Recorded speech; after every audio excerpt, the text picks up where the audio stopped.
안녕하십니까. 만나서 반갑습니다. 여기는 대구에 있는 천지 창조주 조물주 염라 하늘님 도랑입니다.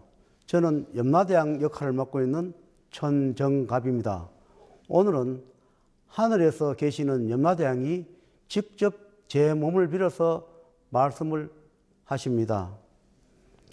오늘 이야기는 하늘과 또는 신과의 또는 제자와의 약속을 지키지 않았을 때 제자가 어떻게 되며 본인들은 어떻게 되는지를 말씀을 올리겠습니다. 7, 8년 전입니다. 저의 제일 큰 누님은 저한테는 부모와 같은 누님입니다. 어렸을 때 거기서 몇 년간 생활을 하기도 하고 많이 시대를 지고 살았던 부모 같은 누님입니다. 7, 8년 전에 어느 날 누님과 그러니까 누님의 아들이 저한테는 생길이 됩니다. 하고 또 손지하고 같이 그 생길 부부와 같이 저한테 찾아온 적이 있습니다. 그래서 전심을 시살하면서 이런저런 이야기를 하다가 제가 이렇습니다. 실제 제 자영이 누님과 싸움 끝에 밖에 나가서 농약을 먹고 자살을 했습니다. 그래서 누님한테 그랬습니다. 자영을 천도를 좀 시켜주면 좋겠다. 자영이 자꾸 조카들을 데리러 온다. 조카들을 30명을 데리고 갔다. 이렇게 이야기하니까 어떻게 하면 좋겠노? 이렇게 묻습니다. 그래서 내가 아무 생각도 없이 뭐 누님이 가면 되겠네. 하니까 내만 가면 그러면 자식들은 괜찮나? 이래 묻길래 그래서 답이 그밖에 없다. 안 그러면 조카들 30명을 데리고 가려고 한다. 이러니 누님께서 하는 이야기가 자식이 살려고 하면 내가 가야지. 어쩌겠노? 이렇게 말하길래 누님 후회 안 하겠나? 이러니까 후회는 내가 왜 하겠노? 내가 가고 자식이 산다는데 내가 가는 게 맞지. 정말 후회 안 하느냐? 이러니까 후회 안 한다. 정말 후회 안 하지? 그럼 그래 해준대. 이렇게 말을 했습니다. 그리고 그 생길 부부한테 이런 말을 했습니다. 어머님이 살아계실 동안에 효도를 해라. 그리고 생길부한테는 시어머니 되겠죠. 누님이 모욕탕에 자주 모셔가서 때도 씻겨드리고 맛있는 것도 사드리고 그렇게 꼭 해드려라. 이렇게 얘기했습니다. 그리고 반드시 그러니까 생길 아버지죠. 자살을 한 아버님이 사자가 되었으니까 반드시 천도를 해 줘야 한다. 너 그 형제간끼리 의논을 해서 반드시 천도를 해줄 수 있느냐 이러니까 삼촌 내 반드시 천도를 하겠다. 이렇게 이야기를 해서 약속 지켜야 한대. 이렇게 이야기했습니다. 그런데 저는 꼭 믿고 명무소증을 해줘 버렸습니다. 그런데 얼마 지나지 않고 누님께서 밤만 되면 전화를 왔습니다. 아파 못 살겠다고. 동생아 나는 못 살겠다. 너 그 자영이 나를 데려가 자꾸 몽둥이 때리는 것 같으니까 병원에 가서 진통제 맞고 약을 먹어도 듣지 않는다. 도저히 못 살겠다. 하루에도 몇 번씩 밤이 되면 전화 왔습니다. 매일 전화 왔습니다. 너무 아파서 견딜 수가 없다고. 그래서 이렇습니다. 그럼 뭐 다시 바꿔줄까? 이러니까 그래 나는 너무 아픈 게 싫어서 고통 들어보니까 자식이 가도 좋으니까 이걸 다시 바꿔둬. 이렇게 얘기를 합니다.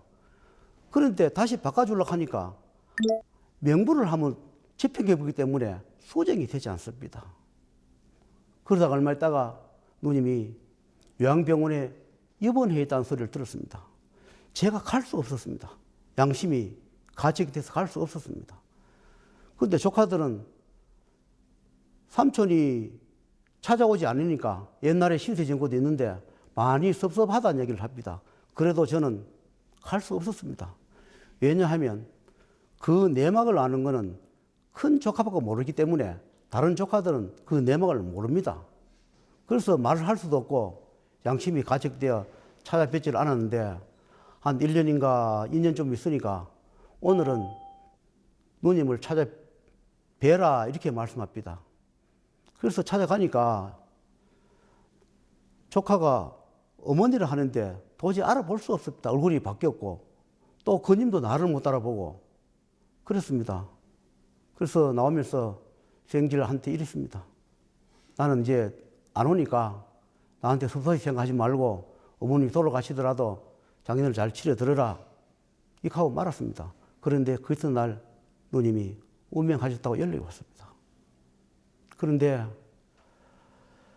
제가 조카 대신에 누님을 보내버렸는데 그 이후로 맹되시는 분이 매일 저한테 찾아왔습니다. 내가 조카를 며칠 데려가야 되는데 자기 자식을 며칠 데려가야 내가 사자탈을 벗는데 처남이 명을 바꿔버려가지고 데리고 갈 수 없으니까 내라도 데리고 가야 되겠다. 매일 찾아왔습니다. 그래서 제가 잘못했다 빌었습니다. 제가 자행자물했습니다. 제가 잘못했습니다. 그 대신에 제가 나중에 돈을 벌면 조카들 먹고 살도록 해드리겠습니다. 제가 돈을 못 벌면 몰라도 번다면은 조카들 먹고 살도록 그거는 꼭 해드릴 테니까 용서해 달라고. 그렇게 많이 사정했습니다. 몇 년 동안을 찾아왔었습니다. 그러다가 어느 날부터인가 찾아오지 않았습니다. 그리고 조카가 한 번씩 가끔씩 저한테 들을 때마다 정말로 꼴도 보기 싫었습니다. 약속을 지킨다 해서 나는 해주었는데 자기는 약속을 지키지 않았습니다. 그러다가 나한테 와서 이런 이야기를 합니다. 삼촌, 집사람이 집을 나가버렸다. 그래서 내가 속으로는 이랬습니다. 야 이놈아, 네가 약속을 지키지 않으니까 네 마누라 도망간 것이 아니냐. 그렇게 생각해서 뵙고 싶지만 뵙지는 못했습니다. 그런데 어느 날 조카가 어떤 여인을 한번 데리고 왔습니다. 삼촌 뭐 상담하러 왔다 하는데 보니 삼촌 상담은 아닌 것 같고 내가 커피나 한 잔 가거라 이랬는데 보니까 아 새로 만난 분이구나 진방을 했습니다. 그런데 얼마 있다가 저한테 전화 왔습니다. 삼촌 그 여자분이 교통사고로 죽었습니다. 어떻게 하면 좋겠노? 이렇게 묻길래 그 집에서는 내보고 오라 하는데 어떻게 하면 좋겠노? 이렇게 묻습니다. 모르겠다. 네 알아서 해라. 그렇게 말을 한 적이 있습니다. 그래서 하늘과의 약속, 조상과의 약속, 신과의 약속을 지키지 아니하면 그 집행해 준 자도 그 벌을 받아야 하고 그 약속을 지키지 않는 자들도 그 대가를 치르게 되는 것을 보았습니다. 또 한 가지 말씀을 드리겠습니다. 제가 교수 생활을 하고 재학생활 처음 갈 때 너무너무 어려워서 돈은 없고 앉아서 하루 종일 기다려도 사람 하나 오지 않는데 돈이 없으니까 사촌 동시한테 만나지 했습니다. 내가 이렇게 어려우니까 돈 200만 원만 좀 빌려달라. 그런데 그 사촌 동생은 건축업을 하니까 그런 돈이 있었습니다. 형님, 내가 꼭 형 거 해드릴게. 그런데 그것이 계속 약속을 지키지 아니하고 한 달 가도 안 해주고 두 달 가도 안 해줘. 전화해서 계속 좀 도와달라고 하니까 어느 날 갑자기 만나서 가니까 돈을 20만 원을 줍니다. 형 이거밖에 없다. 그런데 뿌리치고 버리고 가고 싶었지만 그것을 가져와야 집에 생활비가 되고 또 차비도 되고 해서 그것을 받아왔습니다. 그리고 또 둘째 누님입니다. 누님, 돈 100만 원 좀 빌려달라. 이렇게 하니까 돈이 없다. 돈놀이를 합니다. 많은 안 해도 조금씩 그런 돈을 갖고 있습니다. 몇 불 사정하니까 요거밖에 없다면서 15만 원을 갖다 줍니다. 그런데 그걸 또 받아 쓸 수밖에 없었습니다. 그런데 세월이 흘러가서 어느 날 저한테 연락 왔습니다. 사촌 동생이 건설을 하는데 자기 일이 아니고 나무 일에 따라갔다가 철근을 고압선에 닿아가지고 그렇게 감전이 되어가지고 지금 불구가 됐다. 저는 그랬습니다. 꼬박시다. 내가 그만큼 200만 원을 도와달라고 할 때 좀 도와주지. 그랬으면 그렇게 되지 않았을 것이지. 이렇게 제가 생각을 했습니다. 그런데 또 물어봤습니다. 왜 한 조상인데 왜 그렇습니까? 이렇게 물어보니까 그때 200만 원을 빌려줬으면 그 공덕으로 찌질긴 그 전기 감전을 면해줬을 것인데 그걸 면해주려고 하니까 명부상에 공덕이 없더라. 어쩔 수 없지 않느냐. 그 20만 원 빌려줬기 때문에 죽지 않고 불구만 됐다. 말도 옳게 못합니다. 어버버버 이렇게 합니다. 그럼도 옳게 못 걷고 지금 그렇게 생각을 하십니다. 그런데 그러고 난 뒤에 제가 전화를 해서 계좌번호를 불러달라. 재수 씨한테 전화해서 돈 20만 원을 붙이겠다 하니 안 받으려 합니다. 그래도 붙여드렸습니다. 그리고 둘째 누님이 무속인을 했습니다. 둘째 누님은 자행이 제사를 갔다 오다가 형이 운전하는 그 차에 제사를 갔다 오다가 열차에 받쳐 돌아갔었습니다. 그래서 저한테 왔길래 자행 천도 좀 해드려라. 이러니까 많이 해줬다. 이래요. 그럼 속으로 했습니다. 내가 문제를 냈으면 답도 내가 갖고 있는데 뭐 또 해주지 이렇게 이야기를 해요. 속으로 그 구대봐야 소용없을 텐데 그런 생각이 들었습니다. 그런데 또 해주지 하길래 놔뒀습니다.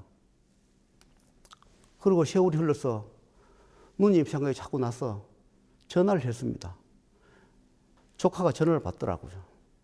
어머님 잘 지내느냐 하니까 어머님 몇 달 전에 돌아가셨다. 이렇게 해요. 어떻게 돌아가셨나 하니까 사촌 정수하고 누님하고 대구 파티마 병원에 건강검진을 받으러 계단에 올라가다가 계단에서 넘어져가지고 그 자리에서 심장마비로 돌아가셨다. 그렇게 이야기를 합니다. 그래서 그렇게 물어봤습니다. 왜 그럴 수밖에 없었냐 또 물으니까 제자가 그렇게 예언을 할 때 도와줬으면 그것을 면해줬을 것인데 면해줄 만한 공덕이 없더라. 이렇게 말씀을 하셨습니다. 어느 날 제가 아는 법사님하고 제가 같이 아는 법사님하고 그분이 아는 무속하시는 분이 있는데 같이 놀러를 가자 이렇게 말을 합니다. 그래서 같이 따라갔습니다. 가서 이런 이야기 저런 이야기 하고 하다가 왔습니다. 며칠이 있으니까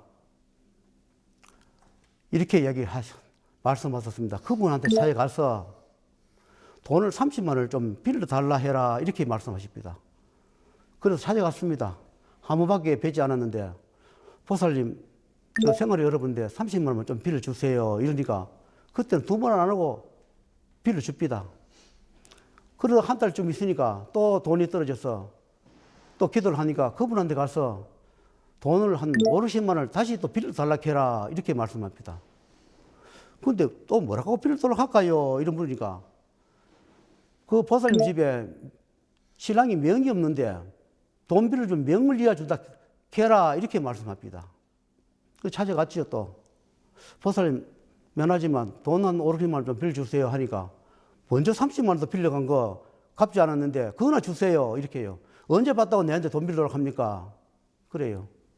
그런데 돈을 빌려달라고 하던데요. 왜 빌려달라고 하더노? 이래 묻길래 집에 아저씨 명이 없다고 하던데요. 하니까 막 화를 내면서 아니 우리 할배가 어떤 할배인데 그런 거 다 한다고 그런 소리 하지 말라고 그래요. 그래서 할 수 없이 돌아왔습니다. 돌아오고 나니까 그때부터 그 30만 원을 달라고 매일 집에 전화 왔습니다. 그때는 돈이 없어서 집사람이 일을 하러 다녔는데 가불을 해서 30만 원을 보내드렸습니다. 그리고 몇 달이 지났는데 전화가 왔습니다. 제자야, 큰일 났다. 왜 그렇습니까? 우리 신랑이 말기암이다. 그래요. 어떻게 하면 좋겠나? 방법이 있습니까? 그때 내가 뭐라 합니까? 내가 돈 오르시면 비를 달라는 합니까? 그러면 아시 살려준다고 안 합니까? 하니까 왜 하겠노? 좀 지금 살릴 방법이 없나? 살릴 방법이 없습니다. 저는 모르겠습니다. 그렇게 하고 끊은 적이 있습니다. 또 한 가지 말씀을 드리면 나한테 여기에 다녔던 신도분이 한 분 계시었습니다. 오면 그분은 결혼을 하지 않아서 며느리신데 항상 동생 걱정을 많이 했습니다. 그래서 오면 자기 것도 물어보고 동생 것도 묻고 하길래 동생이 명이 없다. 동생 명을 좀 이어주면 좋겠다. 그렇게 이야기를 했습니다. 그랬더니 어느 날 제가 이렇게 기도를 하고 있는데 빨리 그자한테 연락해서 돈을 30만 원 달라해라 이렇게 얘기를 합니다. 왜 달라할까요? 하니까 동생이 죽으니까 빨리 사대비를 줘서 보내야 한다 이렇게 전해주라 합니다. 그래서 제가 그 사람 소개한 분한테 전화를 해서 돈을 30만 원을 빨리 좀 구해서 지금 보내달라 그래라 하니까 화를 내고 짜증을 낸다 이렇게 얘기해요. 왜 그러니까 자꾸 돈을 달라고 한다 이래요. 돈도 없고 빌릴 데도 없다 하면서 못 주겠다 이렇게 한다 그래요. 또 해봐라 그랬어요. 그러니까 또 화를 내면서 돈 30만 원 없다. 그렇게 해서 할 수 없이 그냥 지났습니다. 한 달인가 두 달쯤 있으니까 엉엉 울면서 전화 왔습니다. 할아버지 큰일 났습니다. 왜 그러니까 동생이 산에 가서 목을 매 죽었습니다. 내가 뭐라 카드노? 돈 30만 원 달라는 카드나. 이제는 어쩔 수 없이 천도씩이 줘라. 그래서 그때 당시에 천도비를 600을 받았습니다. 그것이 한 10년 전쯤 될 겁니다. 그리고 한 번 더 해줘라. 한 번 더 하겠다고 약속을 했습니다. 그런데 1년인가 2년인가 지나서 저한테 찾아와서 내한테 기도비 냈는 거 천도비를 돌려줄 수 없느냐 이렇게 얘기를 해요. 안 그래도 동생이 저 누나를 데리고 갈 것 같은데 돌아와서 내한테 그 돈을 돌려달라 하길래 그래 지금은 내가 돈이 없고 나중에 내가 형편이 되면 그 돈 돌려줄게. 내가 돌려줄 의무는 없으나 달라면 줘야지. 그런데 아직 그 돈을 주지 못했습니다. 언젠가는 줘야 하겠죠.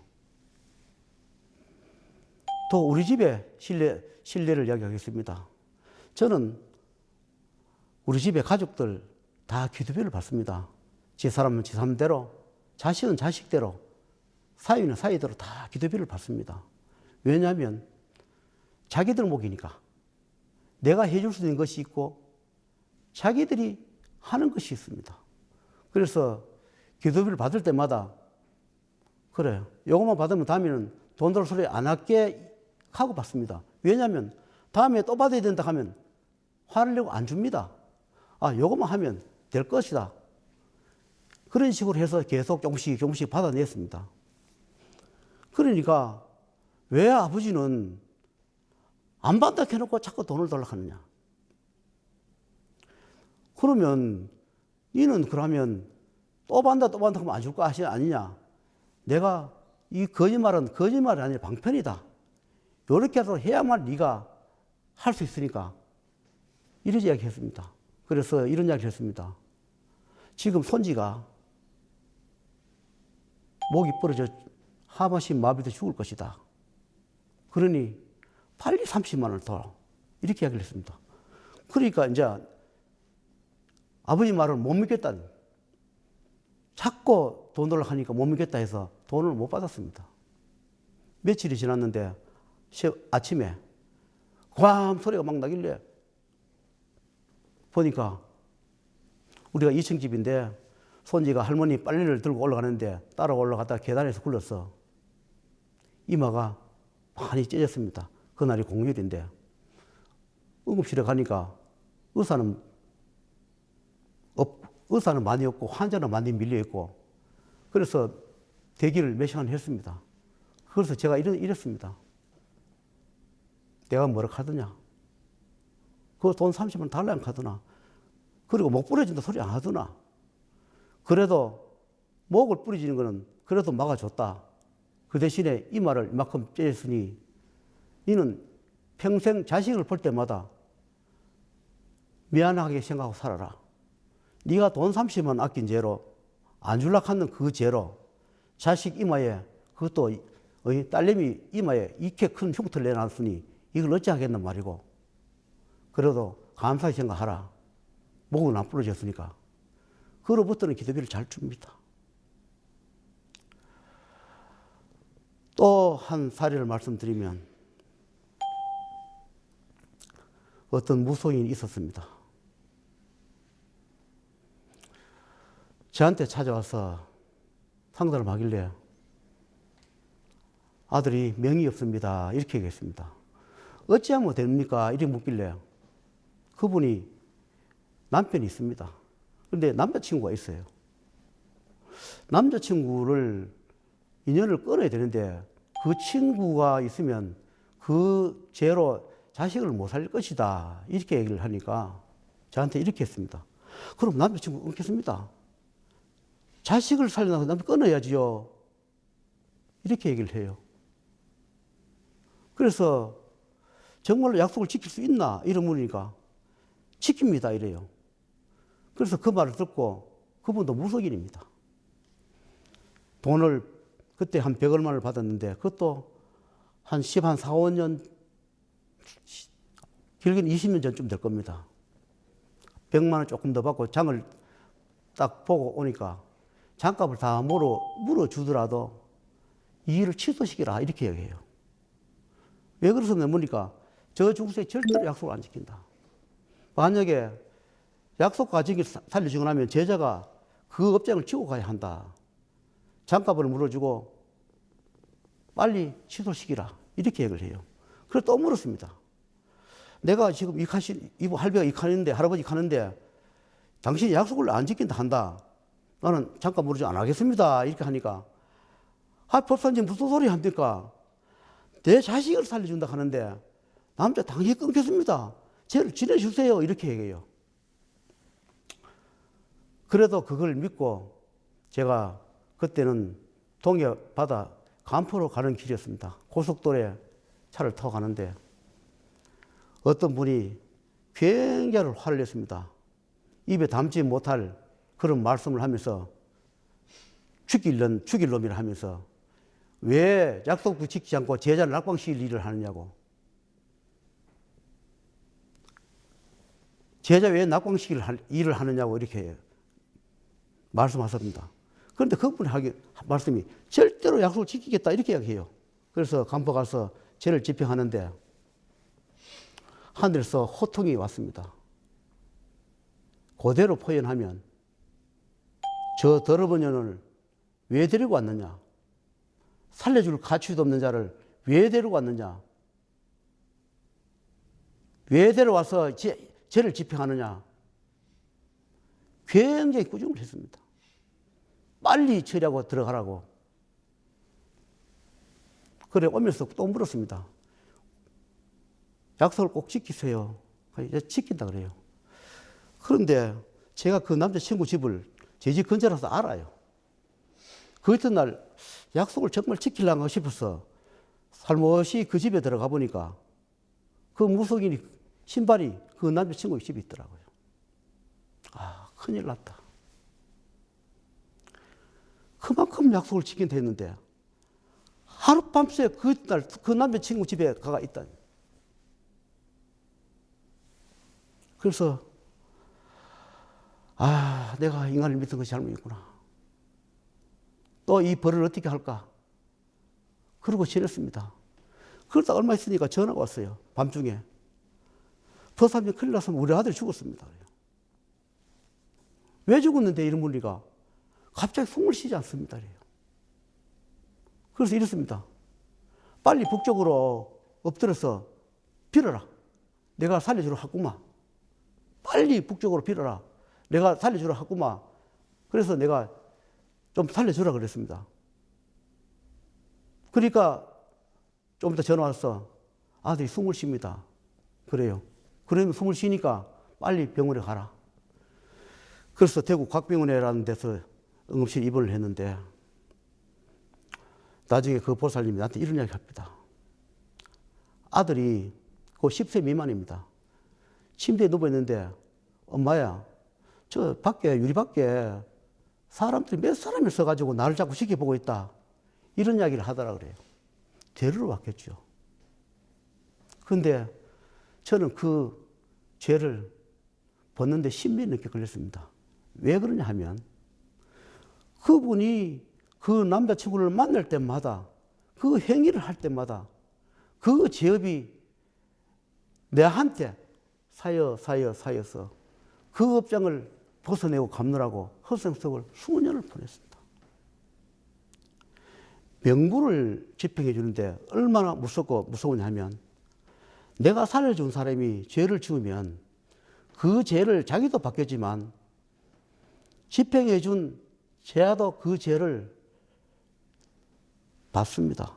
그래서 그 죄를 벗는데 많은 세월이 흘러가며 경제의 고통, 인간적인 고통, 수없는 고통을 보내면서 허송세월을 보내기도 합니다. 제가 이 길을 가면서 인간은 믿지 마라 이렇게 말씀했었습니다. 그냥 그러려니 의무적으로 또는 사무적으로 그렇게 해줘라. 믿지는 말라 하더지만 그래도 안타까운 마음에 또 믿고 해주다 보니까 저는 경제적으로 지금까지 30억에서 40억을 내보냈습니다. 그리고 차식도 내보냈습니다. 그리고 안타까운 덧없는 청춘도 20년을 보냈습니다. 이제 하늘에서 저를 용서하시고 도랑을 문을 열어 중생 구제하고 또한 하늘의 뜻을 이루게 하기 위하여 유튜브를 올리면 년 따라 사람이 찾아올 것이라 이렇게 이야기했습니다. 과거에 20년 전에 제가 동네방네 광고를 낸 적이 있습니다. 하도 얼어보니까 동네방네 광고를 한번 내보라 이렇게 말씀하셨습니다. 이 문구를 하늘에서 주는 문구니까 한자도 틀리지 말고 광고를 내라 이랬습니다. 태산 같은 어변이 새치로 녹아난다면 구천에 떠돌 자 니 있으며 고통받을 자 니 있으리. 공덕 없이 얻으려 하지 마라. 그것 또한 업보이느라. 하늘님 말씀 중에서 이렇게 문구를 내서 광고를 내면 분명히 인연 따라올 것이다. 해서 광고를 낸 적이 있습니다. 정말로 그 문구를 보고 몇 사람이 와가지고 20년이 흘렀는데 아직까지 신도가 되어 다니고 있습니다. 이 세상에는 공짜는 없습니다. 절대로 내가 한 행위는 남을 주지 않습니다. 살아서 지은 죄는 인간의 법망은 피한다 하지만 죽어서 그 법망은 피하지 못합니다. 사람을 죽여야 만이 죄가 아닙니다. 우리가 흔히 양을 속이거나 품질을 속이거나 숫자를 속이거나 사기를 치거나 사업을 하면서 어떤 폐가망신을 시키면서 먹고 사는 것, 그리고 또한 월세나 집세를 받으면서 피눈물 나는 돈을 받으면 그것이 현재는 좋으나 훗날 재판할 때 다 묻습니다. 넉넉할 때 힘들고 어려운 자들 베풀고 힘도 어려운 자한테 월세도 좀 적게 받고 월세 주느라고 피눈물 흘리고 사업이 망하고 가게가 망하고 가정이 깨지고 뿔뿔이 헤어지는 그런 돈을 받아서 무슨 복이 되겠습니까? 좋은 데 여행 가고 좋은 차 사주고 좋은 옷 입고 호의호식한다 하더라도 살아서 받지 아니하면 죽어서는 다 받습니다. 이불 밑에서 하는 말도 기록되는 것이며 생각도 기록된 것이고 마음도 기록됩니다. 무기로만 사람 죽이는 것이 아니라 내 입으로도 사람을 죽이고 망하게 하기도 합니다. 육신이 살았을 적에 항상 감사히 생각하고 어떤 처지에 어떤 환경에 놓였다 하더라도 세상을 비관을 하지 말고 열심히 살고 내 가족을 위하고 내 주위를 위하고 나를 위해서 조상님들을 위해서 이 세상에 태어나게 해준 모든 분들께 감사한 마음으로 열심히 사시면 하늘에서 스스로 알아서 복을 내릴 것입니다. 오늘은 여기까지 말씀드리고 다음 기회에 또 다른 주제로 찾아뵙도록 하겠습니다. 감사합니다. 안녕히 계십시오.